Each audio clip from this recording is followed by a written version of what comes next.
دنیا میں آیا حافظ نہیں تھا، قرآن کو حفظ کیا تو حافظ بنا۔ اس کا مطلب یہ ہے جو دنیا میں آ کر حافظ بنے وہ اور ہیں، جو وہاں سے علم لے کر آئے وہ اور ہے۔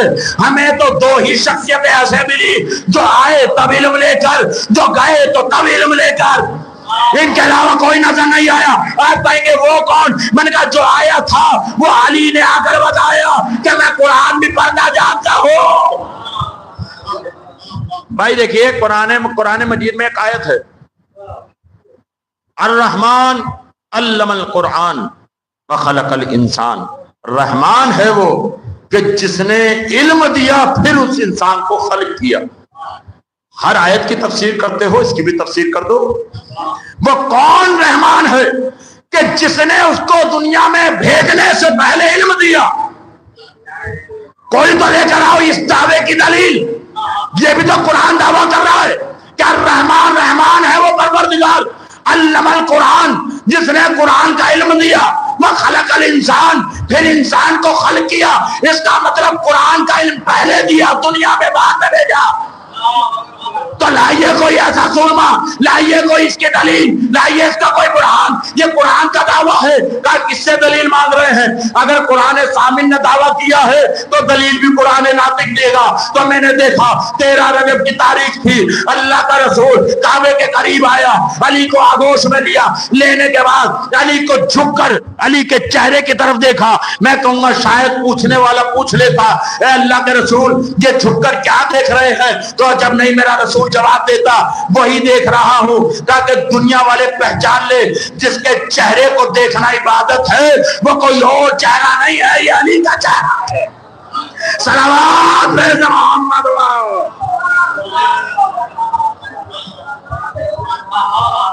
اور آگوش میں لینے کے بعد اللہ کے رسول نے ایک جملہ کہا، اقرا یا علی ابن ابی طالب، پڑھو علی ابن ابی طالب۔ میں کہوں گا اللہ کے رسول یہ 3 دن کا بچہ کیا بولے گا؟ پڑھنے کے لیے 3 چیزوں کا ہونا ضروری ہے، یا آنکھوں سے پڑھا ہوا ہو، یا زبان سے رٹا ہوا ہو، یا کانوں سے سنا ہوا ہو۔ اس بچے نے ابھی آنکھ نہیں کھولی، زبان سے بولا نہیں ہے، ابھی کسی کی آواز کو صدا کو سنا نہیں ہے۔ یہ سنائے گا تو کیسے سنائے گا؟ اور اگر ان سے کچھ سننا ہی تھا تو اقرا کہنے کی کیا ضرورت تھی؟ کہا خاموش، میرے اقرے کا فلسفہ 1400 سال بعد سمجھ میں آئے گا۔ کچھ مورخین کچھ محدثین اپنی کتابوں میں لکھ دیں گے کہ جبرائیل نے آ کر رسول سے کہا تھا اقرا اقرا پڑھیے پڑھیے، اور میرے بارے میں لکھ دیں گے کہ رسول نے پلٹ کر کہا مجھے پڑھنا نہیں آتا، مجھے پڑھنا نہیں آتا، مجھے پڑھنا نہیں آتا۔ میں نے علی سے اقرا اس لیے کہا تاکہ علی پڑھ کر بتائے کہ جب میرے اقرا کہنے پر علی نہیں کہتا کہ مجھے پڑھنا نہیں آتا، تو جس کے علی ایسا ہے تو اس کا نبی کیسا ہوگا؟ صلوات محمد